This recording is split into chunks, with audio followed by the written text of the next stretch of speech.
오늘의 제목을 같이 읽어보도록 하겠습니다. 시작.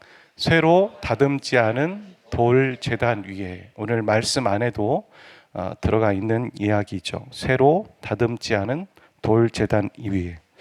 우리 개인에게 1년에 한 번씩 맞이하는 기념일이 있습니다. 그게 무엇인지 아시죠? 네, 생일이죠. 생일이고 또 여기에 추가하여서 교제하는 어떤 커플들에게는 뭐 100일, 1000일 이런 기념일도 있을 수도 있고, 또 결혼한 사람에게는 결혼 기념일, 또 우리 아이를 낳은 사람들에게는 돌잔치, 주의 만찬도 기념일이 됩니다. 나를 기념하라 이렇게 말한 것처럼. 이런 날을 정하는 이유가 뭐죠? 우리가 이런 날을 정하는 이유, 용돈 받기 위해서요? 그건 아니라 그날을 의미 있게 기억하고 기념하기 위해서입니다. 그러니까 기억한다라는 건 다른 말로는 잊지 않기 위해서라고 말할 수 있습니다. 하나님은 그 이스라엘의 민족의 태동기 때, 그러니까 이스라엘 민족이 태동한다는 게 창세기를 얘기하는 거잖아요. 이스라엘 민족이 아니었을 때 야곱의 어떤 12 아들, 거기서부터 시작해서 이제 이스라엘 민족이 태동하지 않습니까? 그리고 출애굽, 그리고 이제 광야, 그리고 정착, 이 모든 과정이 이제 이스라엘 민족의 태동이라고 볼 수 있는데, 이스라엘 민족이 이렇게 태동하고 그들이 나라를 이루어가는 그 과정 안에서 많은 어떤 기념하는 절기를 제정하십니다. 뭐 6월절, 뭐 77절, 뭐 이렇게 얘기하는 것처럼 그거를 그냥 해도 되고 하지 않아도 되고가 아니라 그것을 법으로 정해서 이걸 꼭 지켜라 이렇게 말씀하고 계시다는 거죠. 하나님이 이렇게 기념하는 걸 뭘 좋아해서 10대 소년처럼 100일이 언제예요? 뭐 이렇게 10대 소년처럼 기념하는 걸 좋아해서 계속 기념하는 절기를 계속 정한 게 아니라, 하나님 입장이 아니라, 그게 아니라 바로 우리 입장에서 우리가 인간을 위해서 이 기념하는 절기를 정했다는 거죠. 왜 이 기념하는 절기를 우리를 입장에서 정했느냐? 그건 바로 우리가 하나님을 잊지 않고 떠나지 않게 하기 위해서. 그래서 기념하는 절기를 정하고 장치를 만드신 거죠. 장치. 우리 교회도 하나님을 떠나지 않기 위한 장치 중에 하나를 뭐라고 생각했냐면 바로 영적 노트를 쓰는 거다. 제가 그런 말씀을 드렸습니다. 장치하니까 생각나는 게 하나 더 있습니다. 고해성사 아십니까? 고해성사. 우리 천주교에서 많이 있는 거죠. 그러니까 죄를 다른 성직자에게 고한다는 거지 않습니까? 왜냐하면 그러니까 내가 스스로 이 죄를 용서받을 수 없으니까 성직자에게 얘기하고 성직자가 대신 고해져서 대신 죄를 사해 주는 것, 이게 고해성사 제도이죠. 그런데 예수 그리스도께서 우리의 죄를 위해 죽으시고 부활하심으로 우리 모두는 왕 같은 제사장이 된 겁니다. 왕이면서 제사장이죠. 그래서 굳이 성직자라는 어떤 하나의 단계를 거치지 않고 직접 우리 모두는 하나님 앞에 나가서 죄 사함을 받을 수 있고 죄를 고할 수 있는 거예요. 이게 다른 말로 만인 제사장주의 이렇게 말하는 거죠. 그러니까 이 사람들이 이렇게 고해성사를 하는 것은 이 만인 제사장주의의 정신을 반대해서 행동하는 것이기 때문에 우리 개신교에서는 굳이 이 고해성사의 제도가 여기에 있지 않은 것입니다. 하지만 만약에 이 만인 제사장주의를 인정하는, 우리 모두 그걸 인정하잖아요. 그걸 인정하는 그리스도인들끼리 서로가 자신의 죄를 상대방에게 고할 수 있다면 그럼 어떨까요? 어마어마한 강력한 무기가 될 수 있습니다. 서울에 가보면 어떤 교회, 제가 뭐 굳이 실명을 거론하지 않겠지만 어떤 교회는 어떻습니까? 예배 안에서 자기의 죄를 그냥 마이크 앞에 다 고발해요. 내가 이런 죄를 주 중에 저질렀어요. 우리로 생각해보면 수위가 상당히 높고 부끄러울 수 있는 일인데 그걸 서슴없이 회중들 앞에서 고한다는 거죠. 그리고 그것을 또 회중들 놀라지 않고 그럴 수 있다라고 생각하고, 그게 어마어마한 무기가 돼서 그 형제는 또 그 자매는 앞에서 말한 사람은 쉽게 그 죄를 저지르지 않을 수 있는 거예요. 그리고 또 죄에 대해서 눌려있던 것이 많은 것들이 자유로울 수 있다는 거죠.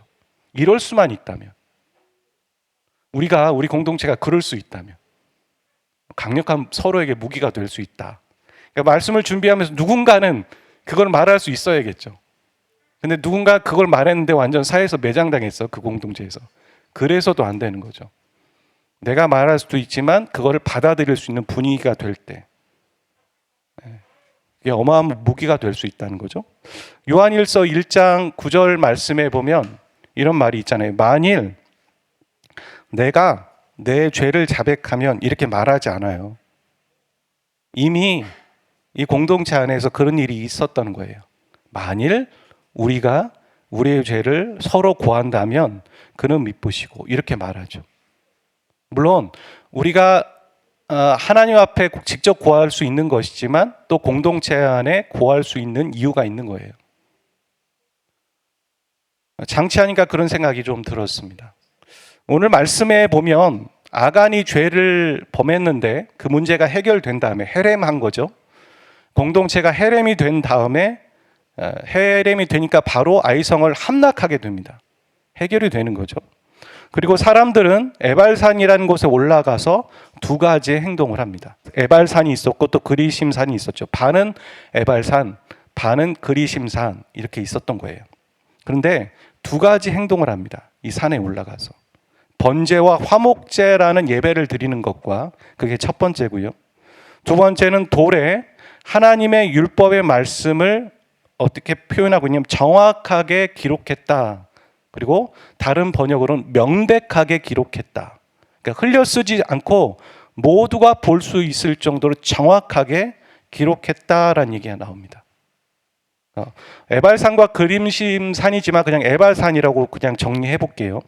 에발산 예식은 갑작스럽게 이루어진 일인가? 그러지는 않아요.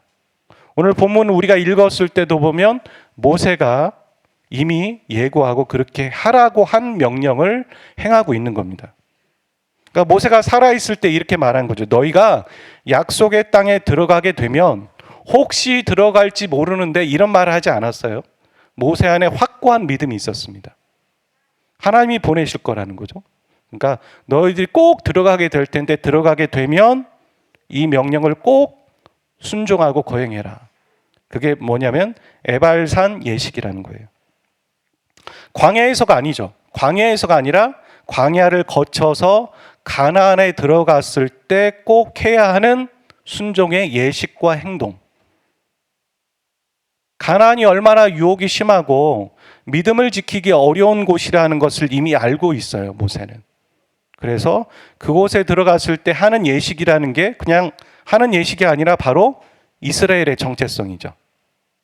그들이 우상 숭배에 빠지지 않기 위해서 본인들의 정체성, 그 두 가지, 그건 꼭 해야 한다. 이거는 에발산에서 하라는 얘기가 아니라, 에발산뿐만 아니라 앞으로 그들이 꼭 해야 할 일, 그 두 가지. 그게 뭡니까? 예배하는 것, 그 다음에 말씀을 붙잡고 사는 삶. 예배와 말씀, 그거였다는 거죠. 아까 제가 말씀드린 것처럼 신명기에 이미 그 얘기가 있다라는 거예요. 너희가 요단을 건너가거든 번제를 드려라. 그리고 그 율법의 모든 말씀을 분명히 그 돌 위에 새겨라라고 신명기에 얘기하고 있고, 그 내용이 고스란히 이 여호수아서에 나와 있고 행동하고 있는 거죠. 여기서 화목제와 번제를 드렸다라는 건 예배를 드렸다라는 거고, 이 제단에 율법의 말씀을 전부 정확하게 새기는 과정을 했다라는 건 뭐겠습니까? 사람들에게 다시금 하나님의 말씀을 기억하게 하는 거죠. 율법의 말씀을 일부분 적은 게 아니에요. 율법의 모든 말씀을 다 적었다는 거예요. 율법의 모든 말씀을 다 적을 때까지 시간이 걸리지 않았을까요? 종이도 아니고 돌 위에다가. 그만큼 어찌 보면 이랬을 것 같아요. 한 말씀 선포하고 쓰고, 혹은 뭐 한 장 선포하고 쓰고, 이런 식으로 시간도 오래 걸렸고, 사람들은 그 말씀이 다 쓰여질 때까지 거기에 머물면서 그 말씀을 들어야 했고, 어떤 사람은 다시 암기하고 그랬던 거죠. 그러니까 하나님의 말씀을 기억하게 하는 것이었죠. 예배하는 것과. 그런데 이 말씀을 잘 보면 이 예식을 거행할 때 이 제단에다가 예식을 거행하고 또 제단에 말씀을 적었지 않습니까? 근데 이 제단이 되는 돌이 어땠냐면 돌을 만들 때 이렇게 하라고 써 있죠. 출애굽기 20장 25절 말씀 같이 한번 읽어보죠. 시작. 내가 내게 돌로 제단을 쌓거든 다듬은 돌로 쌓지 말라. 내가 정오로 그것을 쪼면 부정하게 함이니라. 반드시 이미 출애굽기 때부터 내려온 하나님의 율법이고 명령이에요.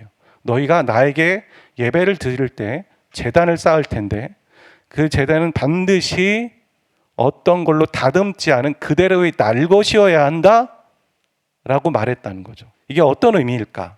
다듬지 않는 돌로 제단을 만든다라는 건 그거의 반대말이 뭐냐면 아주 정교히 쪼아서 만든 화려한 제단이죠. 그죠? 아주 정교히 쪼아서 아름답게 만드는 제단의 반대말이 다듬지 않은 그냥 돌. 그냥 돌이에요. 그러니까 보여지는 화려함과 어찌 보면 또 아름다운 것들과는 거리가 먼, 그래서 아주 투박한 그런 것을 하나님은 요구하고 계시죠. 하나님은 예배자의 중심을 받기 원하십니다. 우리의 외모가 아니에요. 오늘 내가 어떤 모습으로 외형적으로 왔냐가 중요한 게 아니에요. 사람은 외모를 보고 그 중심을 그제서야 파악해요. 그렇잖아요. 그 사람이 하는 행동을 보고 저 사람이 나에게 이런 태도를 갖고 있구나라는 걸 알게 돼요. 말이나 표정이나. 하나님은 그런 걸 거치지 않으세요. 우리가 아무리 포장해도 하나님은 우리의 중심을 바로 꿰뚫으십니다. 그러니까 그런 하나님 앞에 우리가 예배를 드릴 때 필요한 것은 화려하고 아름다운 거치장된 우리의 모습이 아니에요. 우리가 이런 걸 하는 이유는 우리가 사람들을 위한 것도 있어요. 그리고 우리의 자세 때문에 그래요. 하지만 우리가 정말 중요한 것을 놓치면 안 되죠. 우리의 중심. 그럼 내 중심이 지금 어디에 있는가? 내가 지금 이 예배를 드리면서 내 중심이 지금 어디에 있는가? 콩밭에 가 있는가? 다음 주에 할 스케줄에 가 있는가? 아니면 옆에 사람에게 가 있는가? 설교자에게 가 있는가? 찬양 인도자에게 가 있는가? 그거 아니라는 거죠. 그럼 이미 우리는 중심을 놓치고 있는 거예요. 나의 중심이 하나님에게 가 있는가? 하나님 그걸 보고 계시는 것이죠. 그런 중심을 보고 계시는 하나님과 걸맞는 표현이 바로 정으로 혹은 어떤 것으로도 다듬지 않은 그냥 날것의 돌로 되어진 제단, 거기에 예배를 드리고 그곳에 나의 말씀을 기록해라, 이런 말인 거죠. 여러분, 분명히 가나안은 믿음을 지키기 매우 어려운 곳입니다. 잠깐 딴짓하면 금방 믿음에서 넘어질 수도 있는 그런 곳이 가나안입니다. 오늘 우리가 살고 있는 곳이 바로 가나안입니다. 수많은 우상과 수많은 사상과 수많은 좋은 것들, 풍요로운 것들이 이곳에 있습니다. 우리는 지금 가나안을 살고 있습니다. 그런 곳에서 하나님이 우리의 그리스도인의 정체성, 그 정체성을 뭐라고 보고 계시냐면 바로 예배하는 것, 예배하는 삶. 또 하나, 하나님의 말씀을 붙잡고 하나님의 말씀을 쫓고 가는 삶. 내가 하나님의 말씀을 가지고 가는 삶이 아니에요. 하나님의 말씀에 뒤쫓아가는 삶, 말씀이 먼저 가는 삶. 그런 삶을 살기 원하신다는 거죠. 성도 여러분, 하나님은 우리가 그분께 나올 때 아주 정교하고 화려한 제단을 요구하지 않으십니다. 다듬어지지 않은 순박하고 투박한 그런 마음을 원하고 계세요. 그런데 모세가 만약에 이스라엘 백성들에게 예배와 말씀이야 라고 얘기했을 때 이 이스라엘 백성들이 가나안에 들어가서 어느 정도의 수준의 예배와 말씀을 요구하고 있었을까요? 모세가 기대하고 요구하는 것. 필요할 때 예배 드리고, 내가 좀 불편하면 예배 안 드리고, 생각났을 때 말씀 보고, 생각 안 났을 때 바쁠 때 말씀 안 보고, 이 정도의 수준을 요구하진 않았지 않았을까요? 그 정도의 수준으로 가나안을 살 수 있을까요? 믿음으로? 다 넘어지죠. 다 넘어져. 자기가 넘어진지도 모르고 그냥 가는 거죠. 모세가 요구한 건 적어도 이런 걸 거예요. 습관적으로. 습관이라는 거 무섭잖아요. 나도 모르게 나오는 행동이 습관이에요. 루틴보다 더 무서운 게 습관이에요. 루틴이란 내가 의식하고 의도해서 하는 행동이죠. 매일 아침 일부러 밥을 안 먹고 출근한다. 이거 루틴이잖아요. 아침에 일어나서 먼저 기도한다. 이거 의지가 필요한 거란 말이에요. 그게 루틴이에요. 근데 루틴보다 더 무서운 건 뭐냐면 루틴이 계속 반복될 때 습관이 되잖아요. 나도 모르게 하는 행동. 나도 모르게 설교할 때 손을 흔든다. 이게 습관이잖아요. 오늘 우리가 모세가 이 가나안 땅에서 이스라엘 백성들에게 요구한 건 루틴이 아닐 거예요. 습관이죠. 그래야지만 가나안을 살아갈 수 있어요. 그래, 예배가 그냥 습관이에요. 예배 드리는 게 습관이에요. 또 말씀을 보고 말씀을 쫓아 살아가는 게 습관이에요. 어떤 어려움이 있을 때, 어떤 선택을 해야 할 때, 그래, 먼저 기도하고 하나님의 말씀에 인도함을 받아야지. 이게 노력과 의지가 아니라 그냥 습관처럼 되어져야지만 비로소 가나안을 살아갈 수 있다고요. 오늘 우리가 그렇다고요. 이 가나안을 살아갈 때 예배와 말씀을 보는 것이 습관이 되어야지만 살아갈 수 있어요. 믿음으로 살아갈 수 있어요. 우리의 정체성을 지키며 살아갈 수 있어요. 여기에 동화되고 흡수되지 않고 살아갈 수 있어요. 그거예요. 그런데 우리에게 필요한 오늘 이 시간 주일에 필요한 것은 바로 저거예요. 정으로 그 어떤 것으로 다듬지 않은 아주 투박한 헌신과 고백과 실천이에요. 오늘 우리에게 그것이 필요하다고요. 이스라엘 백성들이 저 제단 위에 예배드리고 저 제단 위에 하나님의 말씀을 적었던 것처럼 우리에게 필요한 더 어떤 실천과 결단이 이 시간에 필요하잖아요. 그거는 누가 흉내내고 누가 저렇게 하니까 나도 저렇게 해야지 하는 어떤 세련되고 예전에 했던 것과는 좀 창의적인 새로운 것들을 내게 기대하는 그런 것이 아니라 투박할 수 있고 소박할 수 있고 내 수준에서 이렇게 얘기하는 실천이 다른 사람에게 공개되었을 때 굳이 저런 것까지 하는 거라 할지라도 하나님 앞에서 하는 우리 중심을 드릴 수 있는 그 어떤 실천. 하나님, 제가 말씀의 사람이 되고 예배하는 사람이 되기 위해서 내가 오늘 이 시간 내가 하나님 앞에 보여야 되는 그리고 일주일의 삶과 한 달의 삶에서 내가 반복해서 해야 되는 것은 바로 이겁니다 하는 것들. 그게 뭘까요? 여러분이 할 수 있는 것. 여러분이 여기에서 이 세상에서 흡수되지 않고 믿음을 잃지 않기 위해서 해야 되는 그 어떤 것. 여러분 한번 생각해 보세요. 우리가 이 시간 같이 결단하며 기도하기를 원해요. 무엇일까요? 우리가 믿음을 지키기 위해서, 우리의 그리스도인의 정체성을 지키기 위해서, 흡수되지 않고 동화되지 않기 위해서 해야 할 일, 선택해야 할 것. 예배와 말씀은 알겠는데 그것을 나에게 적용했을 때 내가 예배하는 습관을 들이기 위해서 해야 할 건 뭘까요?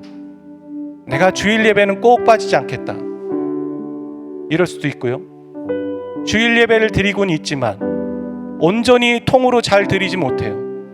그럼 내가 꼭 늦지 않고 예배를 오겠다. 그걸 위해서 토요일에는 무조건 몇 시에는 자겠다. 누구에게 얘기했을 때 이것은 되게 낯간지러운 선택이고 결단일지 몰라요. 하지만 우리의 중심을 보시는 하나님은 우리에게 그것을 요구하고 계세요. 아무것도 다듬지 않은 순수하고 소박하고 투박한 결단과 헌신. 내가 말씀의 사람이 되기 위해서 성경 통독, 일독 지금이라도 다시 올리면서 다시 하겠다. 내가 큐티를 하는데 어떻게 하겠다. 아니면 나는 그것까지는 못하는데 한 절 말씀 묵상을 꼬박꼬박 빼놓지 않고 밥 먹기 전에 무조건 내가 말씀을 거른다면 밥을 안 먹더라도 그걸 하겠다. 이런 어떤 의지적인 결단이 있어야지만 이 가나안을 살아갈 수 있다고요. 우리는 그거 없이는 다 무너져요. 다 넘어지는 거고. 근데 무너지는 게, 댐이 무너지는 게 한순간에 무너지는 게 아니에요. 아주 작은 구멍에서 자기도 모르게 그것들이 점점 구멍이 커지면서 나중에 걷잡을 수 없이 댐은 와르르 무너지는 거예요. 그래서 우리는 무너지는지 모르고 무너지고 있어요. 멈춰야 해요. 여기서 멈춰야 돼요. 더 무너져서는 안 돼요. 우리의 육체가 무너지는 것을 우리는 느낄 수 있죠. 몸이 아프면. 근데 영적으로 무너지는 것은 몰라요. 우리가 원래 육적인 사람이라서 영적인 것에 문외하거든요. 관심이 없는 사람은 더더욱더 내 영적인 것이 무너지고 있다는 걸 모른단 말이에요. 이 짧은 구절이지만 되게 중요한 구절이에요. 우린 그냥 여호수아서를 읽을 때 되게 쉽게 넘어갈 수 있는 구절이에요. 뭐 하라는 거 했구나. 되게 중요한 구절이에요. 예배와 말씀, 이 두 기둥, 이거 붙잡기 위해서 우리가 해야 될 실천 뭘까요? 우리 조명을 앞에까지 한번 꺼주세요. 눈을 감으세요. 우리의 중심을 보시는 하나님. 여기 남녀노소 모두 우리 이 시간 제 앞에서가 아니라 하나님 앞에서 그렇게 결단하고 우리가 실천할 것에 대해서 하나님께 다짐하며, 네 하나님, 제가 예배와 말씀이라는 이 두 기둥을 붙잡기 위해서 제가 이런 예배에 대해서는 이런 것, 말씀에 대해서는 이런 것, 그것을 제가 실천하고 결단하겠습니다. 예수 우리 왕이여, 이곳에 오소서. 보좌로 주여 임하사 찬양을 받아 주소서. 주님을 찬양하오니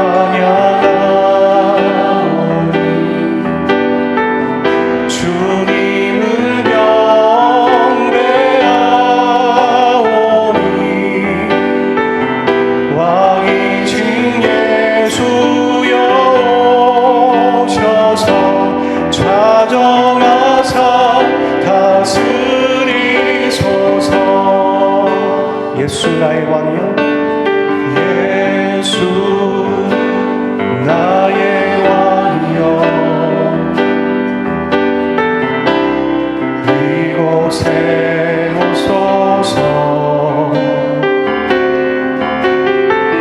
보좌로 주여 임하사 찬양을 받아 주소서. 주님을 찬양하오니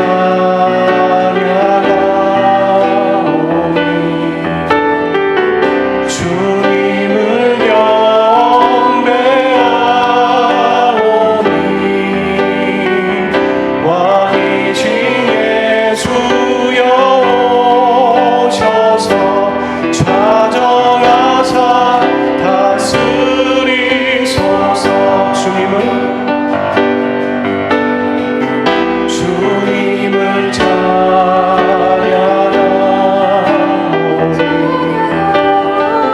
주님을 경배하오니 왕이신 예수여 오셔서 좌정하사 다스리소서. 우리가 이 찬양을 다시 한번 함께 다시 부를 거예요. 제가 설교 찬양 고르면서 이번 주 찬양은 좀 고민이 많았습니다. 찬양들을 보다 보니까 다 자기 고백이 많더라고요. 내가 이렇고 내가 은혜를 받았고 좋죠. 하지만 하나님만이 유일하게 왕이시고 예수 그리스도만이 왕이시다라는 그분의 임재만을 구하는 그런 찬양이 참 부족하다는 생각이 들다가 그래도 이 찬양을 우리가 고백하면 좋겠다라는 생각에서 골랐습니다. 예수님은 나의 왕이십니다. 예수님 나의 왕이셔서 이 보좌에 오셔서 왕이 되어주시고 자정해주시고 다스려 주십시오. 주님만을 찬양합니다. 주님만을 경배합니다. 왕이신 예수여 오셔서 좌정하소서. 이런 고백입니다. 우리의 왕 되신 예수 그리스도, 그분께 온전히 왕으로 인정하는 찬양 함께 고백하길 원합니다.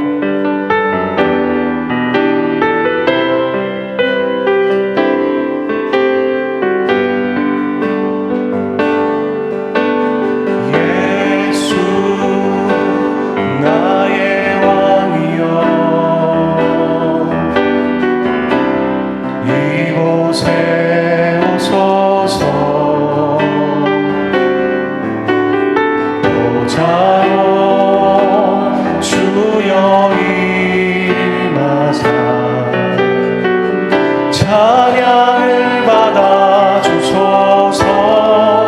예수 나의 왕이여, 예수 나의 왕이여. 이곳에 오소서. 보좌로 주여 임하사 찬양을 받아 주소서. 주님을 찬양하라 경배하오니 주님을 경배하오니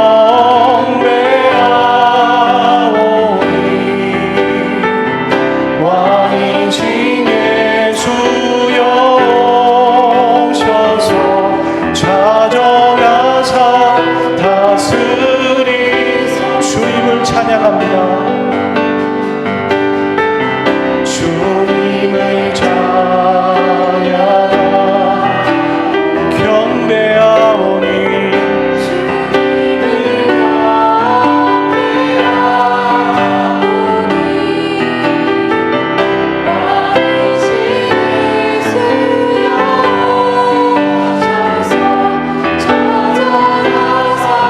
우리 손들고 우리 왕이신 주님께 주님을 찬양합니다. 주님을 찬양하라 경배하오니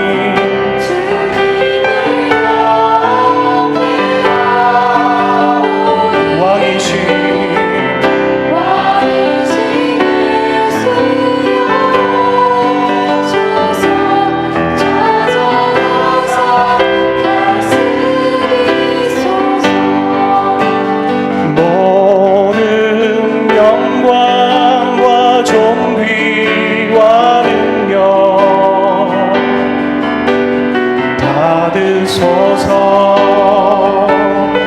받으소서. 영광과 존귀와 능력 받으소서.